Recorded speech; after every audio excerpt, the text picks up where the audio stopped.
Hi, எல்லோருக்கும் வணக்கம்.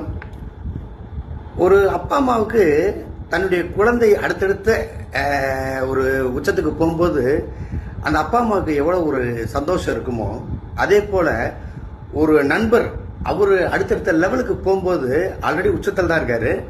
அடுத்தடுத்த லெவலுக்கு போகும்போது அவரோட பயணித்த நண்பர்களில் நானும் வருவேன். எனக்கு அவ்வளவு ஒரு மகிழ்ச்சியாக இருக்குது. நான் முன்னாடி நிறையா இடத்துல குறிப்பிட்ட மாதிரி எனக்கு நிறைய உதவி பண்ணியிருக்கார். இப்போ வரைக்கும் அந்த நன்றி அவர் மேலே இருக்குது. அவங்க அப்பாவும் அம்மா மேலேயும் இருக்குது. நான் யாரை பற்றி சொல்கிறேன்னு உங்களுக்கே தெரியும், கண்டுபிடிச்சிருப்பீங்க எல்லாரும். தமிழக வெற்றி கழகத்தின் தலைவரும் என்னுடைய நண்பருமான மரியாதைக்குரிய விஜய் சார் அவர்களுக்கு என்னுடைய மனமார்ந்த வாழ்த்துக்கள். துள்ளாத மனம் துள்ளும் ரிலீஸ் ஆகும்போதுலேருந்து இப்போ வரைக்கும் அவர்